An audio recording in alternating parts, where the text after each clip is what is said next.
Hey everybody, welcome back to Tenza Motorsports. Once again, we are going to be doing a part 2 on the secret hack, behind the scenes, parts that fit, that modifications that not everybody knows about. There are some things on this list that are very well known, and there are some things on this list that I only recently learned about. And the reason that I've learned about a lot of these things on both the first part, which I'll have linked up here, and the second part is because of Revmatch. Revmatch knows a ton about these cars, front to back, inside and out, especially on the E46 chassis, a lot of older BMWs. If you're looking to get any tuning done, make sure you check out Revmatch first. I'll have all their information linked in the description below. Now, the first thing we're gonna talk about is the Z4 control stock. I believe this is just the first generation Z4, but it has the cruise control switch that does the it goes forward and back and up and down, which I love more than anything. I had it in my 1 Series. It was absolutely fantastic. It moves it off of your steering wheel and then puts it down onto like a stock.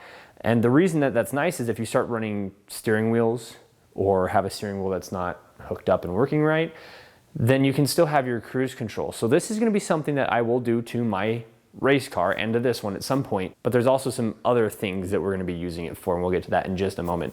So the cruise control on your steering wheel, you turn it on and then you set it and then you go up and down. The stock is way better. So as you're driving down the road, pull it and it turns it on and sets it. And then if you want to go faster, you push forward, which is, go faster. If you want to go slower, you press and hold it down and it comes back down. And then if you want to cancel it, you go up or down like a turn signal.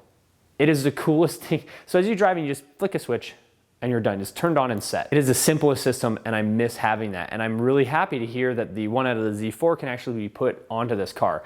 Now, as far as I can tell, and as far as I've been told, they are a direct fit. You literally plug it in. You might have to extend the harness maybe, but you plug it into the same spot that the other one was in. That is super awesome, and that is something that will eventually be done on this channel, so stay tuned for that. One other thing on that about that cruise control stock before we get moved on to the next item is that you can use it for rolling launch control. So Revmatch can actually tune it so that as you're driving, you press and I guess you hold it towards you, and then you can line up next to somebody in a roll race and it'll spin your car up and you let go of it and you take off. I think that is just, I'm so excited to have something like that. I believe these stocks sell for around $150 to $200 a piece.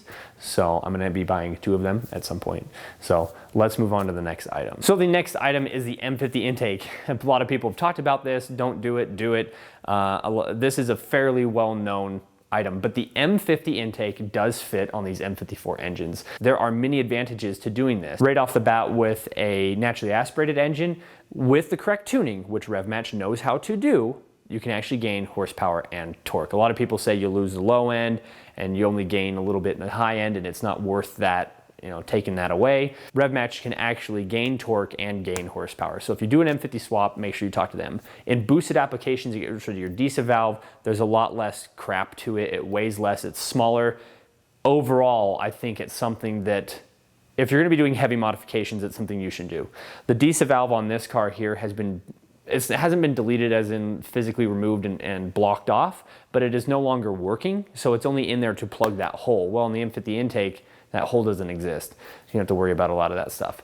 Again, both of these cars will eventually have their M50 Intake installed on them, especially where they're gonna be boosted from here on out. This car is getting a supercharger soon. Stay tuned. We have the supercharger. I just gotta get it put in the car. My wife is still learning how to drive manual, so hold up for that project. So yes, the M50 Intake, if you're worried about any of the rumors you hear online, just ignore it. Buy one, get it installed, talk to Revmatch, and they will help you out getting some more horsepower on your naturally aspirated car. So the next one here is another one that I've gotten from Revmatch. It's not something I know personally. It's something that other people have done in the past. And I will come up with it eventually when mine break. So the axles in these cars aren't the beefiest axles, and when you start running 400 wheel horsepower, those kind of numbers, you start to get to the point where you're gonna damage your axles. I'm gonna talk about something real quick here. The drive shaft in the 330s is larger than the 325s. As far as I can tell, it's essentially the same diameter as the M3. So when you get a 330, you're actually getting a larger drive shaft. I know the 323, 325, 328 drive shaft is slightly smaller and actually is a different design. It just slides apart. And this one actually comes apart in the middle with a nut, with a bolt, like the M3s do. So anyways, I thought I'd throw that in there. But the newer automatic cars come with beefier axles in the back. So if you ever break an axle and they're completely interchangeable, go and get, I think it's 2002 and up, the automatic axles are actually better than buying an OEM replacement one.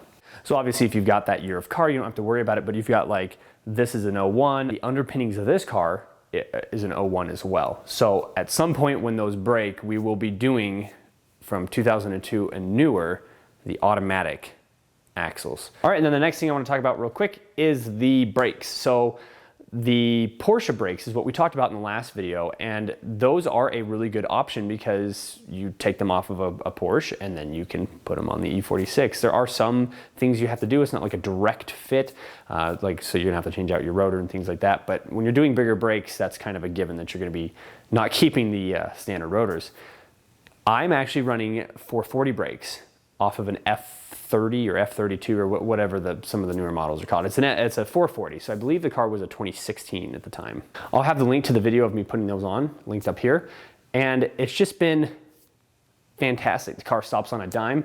It is a plug and play when it comes to mounting up the brake caliper, and then the rotors, you'll get the 345 by 28, the M3 competition, the E46 M3 competition rotors, and then you have to get M3 rotor screws. It's a fairly simple process. I have had some people say that you get some pad overhang. Mine didn't do that, and I've had other people that said that theirs didn't, and I've had some people that said that theirs did, so that is something to look out for. Maybe it's just my stock pads that don't have the overhang. I'm not sure what causes that, but basically what that means is that the pad on the outside, so when you're facing the car and you're looking at the pad that you can see on that side, it hangs over about 1/4 of an inch and touches the inner hub. When I go to replace my brakes, I'll tell you right now, because this isn't really a big deal, if it touches like that, I'm just going to shave that off. It's a race car. There's gonna be things that are Frankenstein together.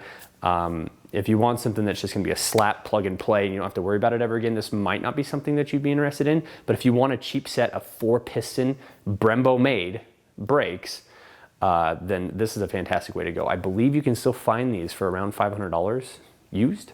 I got mine for a little less than that because they were going to throw them away, so I got them for free. But you can go, so basically $500 roughly, and then I think the rotors you can get for under $500. So you could do this entire system for about $1,000, and to have a 4-piston that big and have a new rotor on the front that's performance rotor and that you can actually buy from a store. It's not like this isn't a special rotor that you've got to know the number of. It's just an E46 competition rotor.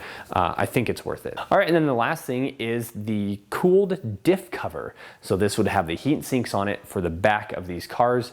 The ZHP and the Z4 have cooled diff covers. So just like we talked about in last video, some cars come with cooled oil pans. So if you can get yourself an oil pan and a diff cover, fantastic. Again, for daily driving, it's nice to have it, but like if you're gonna be tracking them and screwing around with them like we do, you're definitely gonna wanna have that oil, not getting so hot, that grease basically destroying your differential.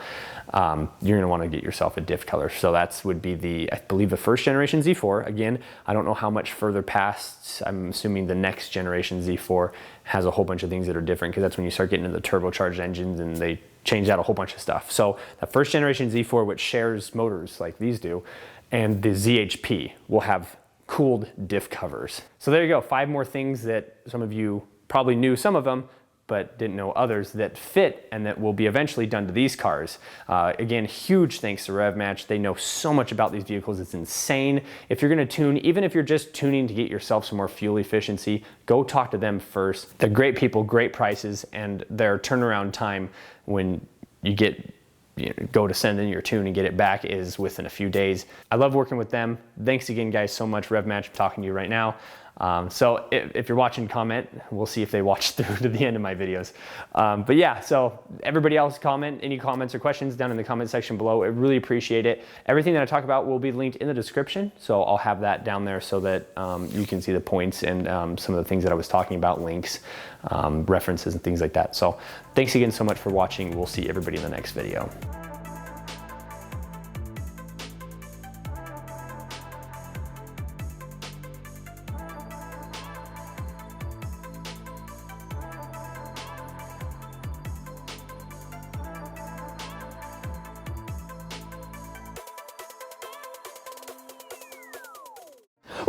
Bam!